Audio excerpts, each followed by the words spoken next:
Hello mga viewers and followers ni Kerryworks. So ngayong araw guys ay meron tayong natatanaw na itim na sasakyan doon na nakatalikod sa atin. At dito isusum natin kung anong sasakyan yan. So dito nakikita natin yung bundok na drawing dyan sa likod. Yan pala ay isang Mount Everest. Kaya yung sasakyan natin na aayusin ngayon ay isang 2012 model na Ford Everest. So dito guys ay nilapitan agad ni Kerryworks para suriin ang problema dahil ito daw ay nag low power. So dito tignan lang natin kung anong makikita natin dito. Ang sabi kasi ng may-ari ay nag low power daw at umilaw yung check engine. Tapos nawala daw yung aircon. So doon pa lang guys ay may duda tayo kung ano yung nagiging problema niya. Kaya ang ginawa nila ay pinagpahinga daw muna nila yung sasakyan para hindi tuluyang masira. So dito tayo sa loob at tignan lang natin kung ano makikita natin dito.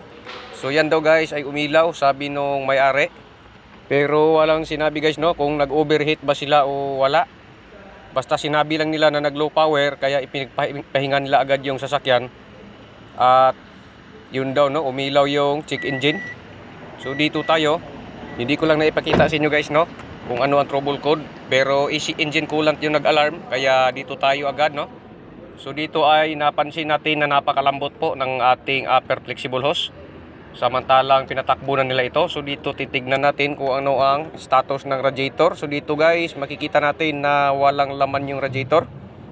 So malamang sa malamang ito ay may tagas. So tingnan natin, lagyan natin ng tubig para malaman natin kung may laman o wala no. Kaya siguro guys nag-check engine at nag low power dahil nag-overheat at hindi masyadong nag-i-indicate doon sa kanyang gauge. Kaya walang sinabi yung may-ari na nag-overheat. So dito nakikita natin na tumatagas yung tubig sa may gilid. Ayan. Ayan guys kung kita sa camera no. Parang ayun. May nakita naman no. So bali guys ay basag pala ang radiator niyan. Kaya ang gagawin natin dito ay papalitan natin to ng bagong radiator. Ayan makikita nyo ang patak-patak sa ilalim ng ating bumper. So ibig sabihin sira talaga yung radiator no. At dito makikita ang ebidensya dahil sa napaihi talaga yung sasakyan. Kaya wala tayong ibang gagawin dito kundi palitan itong radiator. Dahil sa hindi na natin pwedeng ipa-repair ito guys dahil plastic no? At dahil doon ayun agad yung ating backup na radiator na pampalit. So kakabit natin yan para maobserbahan natin kung yun lang ba ang naging problema. Sa tingin ko ito lang guys no. At mamaya ipapakita ko sa inyo yung trouble code nya dahil hindi ko man dinilit yung trouble code. At dito syempre ikabit na natin yung ating bagong radiator para maipakita ko sa inyo kung ano yung trouble code na ibinibigay niya. Kaya tayo na alarma na magpunta agad dito sa harapan at tingnan yung flexible hose. At makalipas nga ang ilang minuto ay ito na, nakakabit na guys yung ating bagong radiator. So sa ngayon temporary ay steel motor lang muna ang ilalagay natin. After 1 week pagbalik dito ni customer ay atin ang papalitan na ulan para maobserbahan din nila kung may tagas o wala. At kung tumagas man guys ay mayroon man tayong warranty sa ating radiator no? So makalipas ang ilang minuto ay ito na guys, gamitan na natin ng pantawas. Mapapansin nyo guys ay ibang itsura ng ating pantawas ngayon dahil ito yung bagong version.